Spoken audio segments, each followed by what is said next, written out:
Mr. Speaker, Santa's Mall, we're coming again, bigger and better this year. It continues to be a huge success by bringing Christmas cheer to the city while creating economic activity with over 60 vendors. Last year, I also introduced a mini Christmas parade. Mr. Speaker, I got all the children from City Breeze and the Roseau area to join Santa and his elves on the choo-choo train with their cartoon character friends. It was led by Grinches on motorbikes while they were dancing and snacking and singing. This year, they've been asking me already. This year, we are going to hit the streets again with more excitement, Mr. Speaker. Additionally, our yearly Easter egg hunt, again, something that I will be, not yearly, I started it only last year, a massive Easter egg hunt on the playground, and this too will become a yearly activity. Recently, I teamed up with some vibrant youths from the Roseau North area to embark on what they call a shoebox project, and we will be bringing this to Roseau. I've assisted them in Roseau North, and we'll be bringing this very interesting project to Roseau. It is about teens helping teens, a program specifically designed for high school and college students to help boost their self-esteem and to help with the ever-changing modern needs of a teenager. Mr. Speaker, these young folks, they use a simple shoebox, but it's decorated very beautifully. It's filled with goodies like personal hygiene items. The last one I saw, glitter mugs, fancy pens, accessories, inspirational journal books, beauty projects, fun slippers. But what's most important is the handwritten Bible verses which targets the issues that young adults face today. And I would like to commend Ms. Abigail Bartley and her team at the New Birth Kingdom community for this brilliant venture. And I look forward. I have been supporting them, and I look forward to this budget ending so we can roll out this program right away, Mr. Speaker. And this is just the tip of the iceberg. My vision for my constituency, our nation's capital, is well on our way to being one of the best cities, Mr. Speaker. We are staying true to the idea of the reset, which was advocated by this Dominican Labour Party in the elections 2022. The proposed measures represent here a carefully calculated investment in the future of each Dominican, in their housing, their infrastructure, healthcare, education, and social welfare, and the productive sectors. Our forward-thinking housing initiatives embody our vision for a prosperous and inclusive society. We will revitalize our urban centers, creating a vibrant town and a city that are economically prosperous, environmentally sustainable, and socially cohesive. By supporting local businesses, we'll foster entrepreneurship, drive innovation, and strengthen our cultural fabric. The availability of resilient and affordable housing options will ensure that no one is left behind, promoting social equity and providing a solid foundation for families to thrive. And so I call on every Dominican as we move forward to embrace the possibilities before us. Diasporans, invest in your future. Nurses, take a leap of faith as we hold your hands to help build your dream home. Let us work hand in hand, drawing upon the strengths of a diverse nation to create a future that we can all be proud of.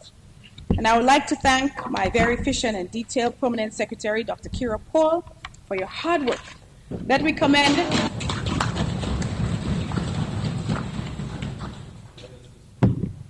also the efforts of Mr. Bernard Lloyd within my ministry, Mr. Lestrade, and all the staff at the Ministry of Housing and Urban Development, the staff at my constituency office at the Labour House, Jasmine, my right hand, you know yourselves, you know who you are, all the staff at the Labour House as well, Ms. Karam, also all the subdivisions within my ministry, which are the organs of running a very efficient ministry. I would like to extend gratitude to my constituency associations, the Labour Women's Organization, the Labour Youth Organization, my zone leaders, Mr. Speaker, my constituency associations for your unwavering support, and most importantly for your assistance in helping me as your power rep to roll out all these programs. My heartfelt thanks to my Roseau Central constituents. Thank you, thank you, thank you, thank you for your prayers. And rest assured of my gratitude and love and my undying commitment to you, your children, and your grandchildren. And I see the opposition leader is here. So I say to the leader of the opposition, when you are talking about the new mamo, she's talking now. Thank you.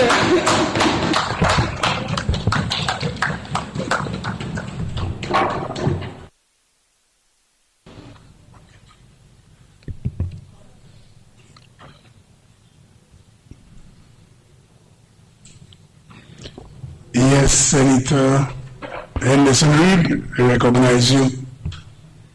You may proceed. Thank you, Mr. Speaker. Thank you. Mr. James.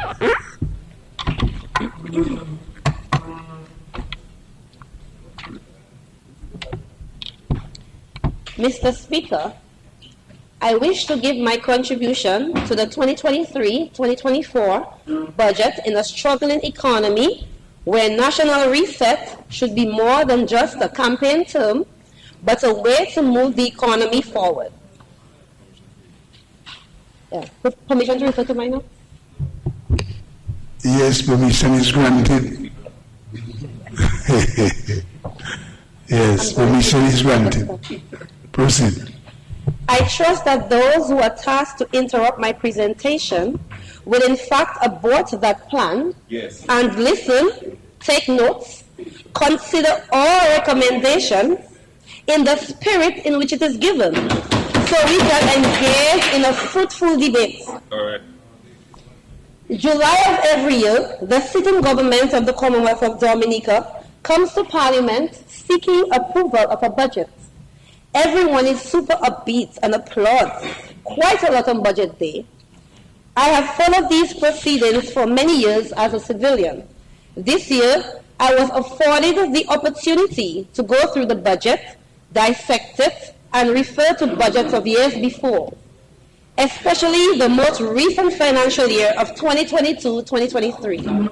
The Minister for Finance informed that government identified 5 fundamental pillars for a reset within the government service. 1, more effective governance. 2, public service modernization and transformation. Number 3, greater focus on the productive sector. Number 4, strengthen social protection. Number 5, ensure financial stability. The analysis and comparison between the financial year 2022-2023 and 2023-2024, which we are debating here today, clearly indicates that most ministries of government are operating with an implementation rate of less than 50% for development projects. Money is approved and the ministry simply cannot get the work done. So hundreds of millions of dollars approved for public sector investment projects remain unspent. Right.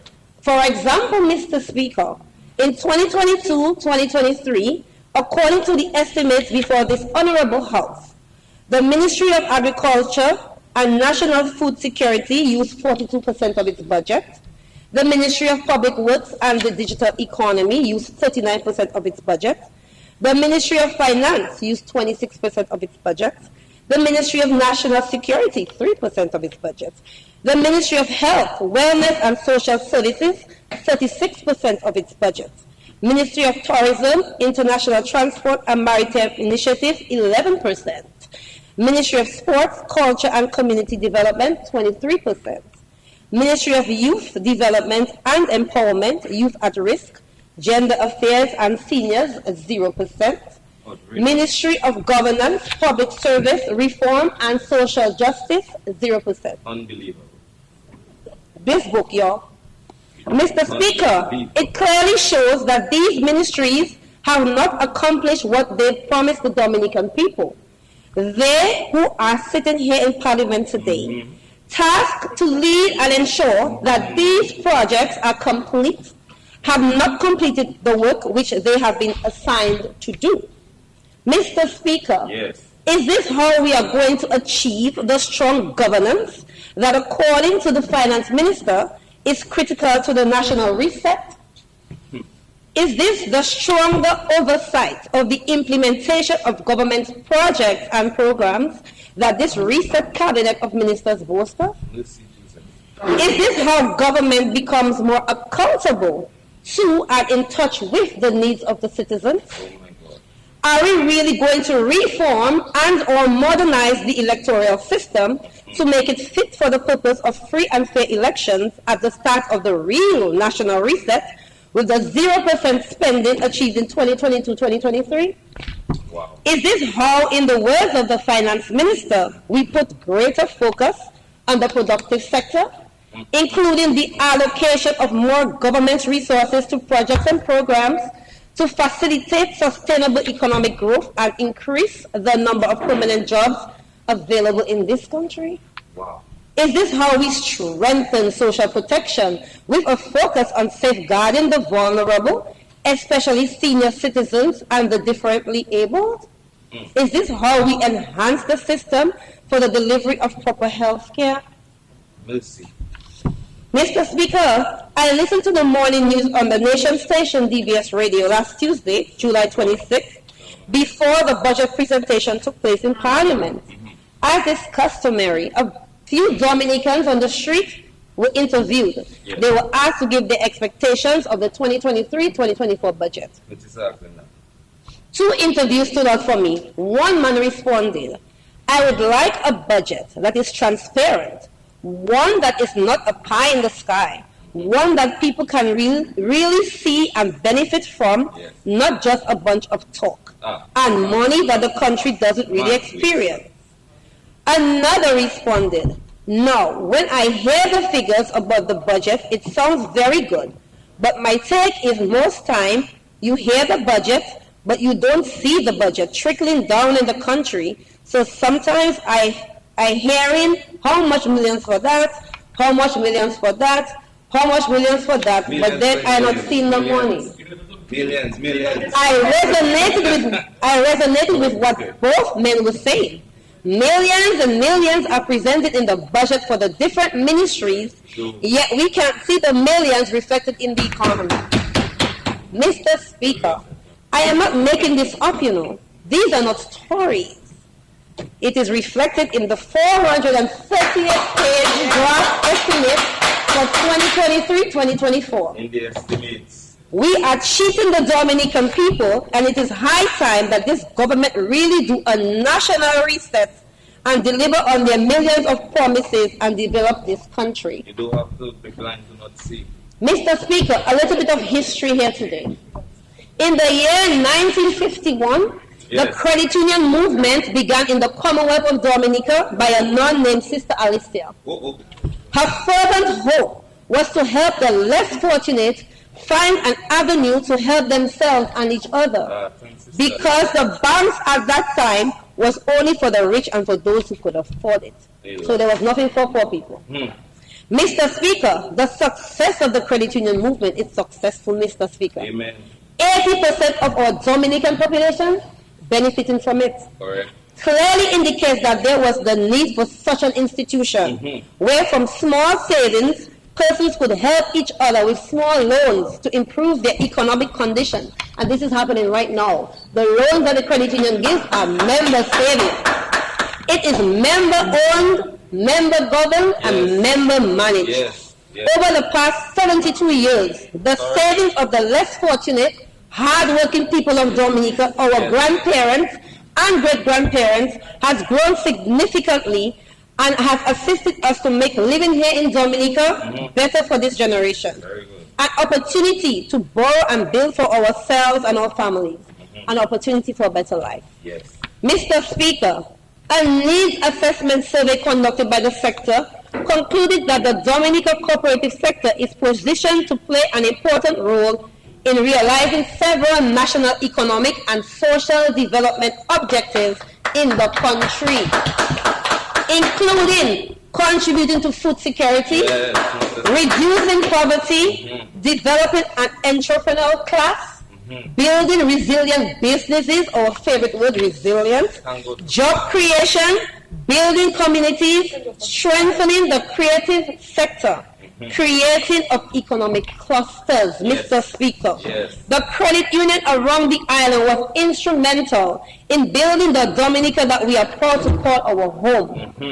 So, Mr. Speaker, you could well imagine the look on my face when the Minister for Finance in his budget presentation informed the Parliament and the listeners far and wide that effective January 1st, 2024, that the vulnerable people's savings, yes, our savings, which over the years has accumulated, will now be paid for a license. Not only are the credit unions paying for a license in January 2024, but every year they must renew their license to operate. What's more alarming, Mr. Speaker, is the exorbitant amount that is expected to be paid annually for this license to allow the already suffering people of Dominica to survive. The financial cooperative have an asset base that is equivalent to 60% of the country's national GDP. These licensing fees are a seeming excuse for tax. Mr. Speaker, when I read the theme of the budget address 2023-2024, resetting to ensure the judicious use of government limited resources, what did this national reset of a government mean? Was it that they are inefficient and ineffective in too many sectors? So in their national reset, this government intends to tax the vulnerable people of Dominica savings at the credit unions? Isn't this the same government that claims that they care about the vulnerable and less fortunate? Why are they targeting something that the less fortunate people built for their survival? The same people who are already paying taxes must now pay tax on their savings. The credit unions are not for profit. This is the people's savings, Mr. Speaker. What has this national reset of a government done for the credit unions? What have they done? Have they included the credit unions as intermediaries for development? Sister Alicia, she must be rolling in her grave to see that this government is trying to break what she helped the less fortunate people of Dominica build. Do you know who Sister Alicia is? She started the movement which bettered the lives of many Dominicans, including you. Mr. Speaker, this government speaks of inclusion, but what do they really mean? They are making such... 1 second, the Honorable Minister is on his feet there. Are you standing on a point of order? Yes, Mr. Speaker. Yes, proceed. Point of order.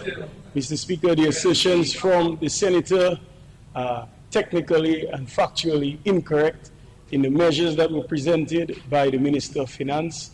Mr. Speaker, there were no impositions of taxes on the people and on their savings, Mr. Speaker.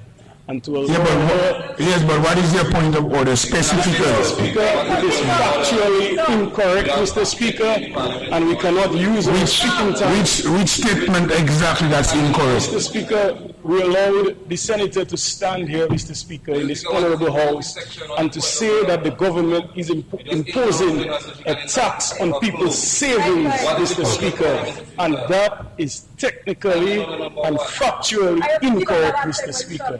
And we should ask you to withdraw these comments, Mr. Speaker. Thank you. Member, well, that day specifically, I would leave that for me members to respond to. I would ask the member to proceed in regards to that. Mr. Speaker, the president, member own, member govern, member manage. Meaning, to be a member, and I'm speaking from knowledge, to be a member of the credit union, you have to purchase a share. You become a shareholder, that's yours. So the savings that's there is people's savings that give loans. People save so we can get loans. So it is member owned, member managed. It is member savings that the money has to come from. Members' money, where again will the money come from? Correct. Mr. Speaker, this government speaks of inclusion, but what do they really mean? They are making such a grand decision which will affect 80% of the population. Mr. Speaker, were consultations done? Were town hall meetings held? Did they consult with the leaders of the movement? Who could provide them with insights needed to make these critical decisions? And none of you think that there's something wrong with that? What are you doing to the people of Dominica? That's how you claim to love us, God. It means Papa God. Yes. Mr. Speaker, they do not need to come after the hard-working people of Dominican savings, you know. It is simple. Get rid of the wasteful spending and you will free up millions of dollars. Don't fight that ginormous cabinet. The ministers that were fired, that were reset back into the government, they've been paid a salary and we still don't know what they are doing. Send them home. My goodness, I can't make this stuff up. Mr. Speaker, I recommend that the hold is put on the licensing on the credit unions. Think of how these taxes will affect the vulnerable people of Dominican savings. It's our savings. Let's embark on town hall meetings and sessions with those who know and understand the movement. It's evident you don't understand the movement. I would be more than happy to join you, Minister for Finance, as we work together on a solution that will not hurt the amazing people of Dominican savings, but help make their lives better. Mr. Speaker, I'm very passionate about this, and you can tell. Mr. Speaker, I am also passionate about my community and the constituency that I am from and serve. So when I am called upon to represent and show support, I'll be there. I might be a little late, but I'll come. Mr. Speaker, on Friday, June 9th, 2023, I, along with Honorable Anthony Charles, member for Marigot, and Senator Delbert Paris, accompanied the Minister for Health, Wellness, and Social Service, along with his health team, other community leaders and representatives as we embark on a walkthrough of the Marigot Hospital facility. As Senator Paris said, we were pleased with the tour and was able to view some of the appliances and necessities that were procured. I felt hopeful and excited that this is finally happening. I mean, the hospital is looking well. It's looking very well. A pink pilling. So we were excited. We're happy we're getting our hospital. We were informed of a soft opening which would take place in mid-July, 2023. Today is Monday, July 31st, 2023. We have not received an update for any opening, soft nor hard, nor do we have an idea when it will be opened. Mr. Speaker, why isn't the hospital ready to accommodate the people of the Northeast? $59.6 million was spent on this building. Why is opening this much-needed health facility to a standstill? Mr. Speaker, why does this government continue to break the hearts of the people of the Marigot constituency who are crying out for health care? The Ministry of Health, under the leadership of the Minister for Health, where there was two, only used 36% of the funds approved by that ministry for the last financial year. Shut up on the point of order now. Approved projects of $15.6 million for health care in 2022-2023, not yet spent, but the hospital is still not open. Still closed. We need this hospital open and functioning, Mr. Speaker. That's right. Anyone listening to the sound of my voice will agree. The hospital will not only provide quality health care and other health-related services, but it will afford the farmers of the area the opportunity to sell their produce and their meat, and the fisher folks to sell their catch. The opening of this hospital will provide employment opportunities in the Marigot constituency and Dominica by extension. With this hospital functioning at full capacity, we see opportunities for scholarships and tertiary education grants for the young people in the Marigot constituency to further their education and to provide their technical expertise. That's right. Support and management needed to maintain this modern facility. We're happy about the hospital we wanted to open. Correct. Mr. Speaker, our vendors look forward to serving the doctors and nurses, other employees and outpatients in the area. The Marigot constituency has an unemployment issue. Let's open the hospital. Help us. It's not an end all and be all, but it's very important to help with the creating of employment. Mr. Speaker, I do agree with the Minister for Finance that the infrastructure in the healthcare system has improved over the years. However, we should not be boasting of this healthcare. I was disheartened when I heard this because we all know, that there is so much lacking in the hospital and health centers as it relates to supplies, medication, and other necessities, which we need to survive. One might say hearsay, but I can speak of my own experience. You know, when I took my son with a broken wrist in May, there was no cast at the hospital. How do you not have cast at the hospital? And we must love health care. Mr. Speaker, we have a CT scan of the state-of-the-art hospital. Yet the images that the doctors need to review are unavailable currently. Right. What is really happening in this country? We don't know. Yet the Ministry of Health spent 36%, I must repeat this, of the money approved by this Parliament to support healthcare in 2022-2023. Help us, Jesus. Is this national reset of our government serious? That's how wonderful things are in health service in dynamic Dominica. Surely we can do better than that. Let's do better than that. For sure. Mr. Speaker, in the Minister for Finance 2023-2024 budget presentation on Tuesday last week, mention was made over and over of the much-needed marketing of the Dominica product, or tourism product to build Destination Dominica. Mr. Speaker, truer words have never been spoken. Correct. And as a marketer by profession, I see that much more can be done to deliver the Dominica product to the wider world. Mr.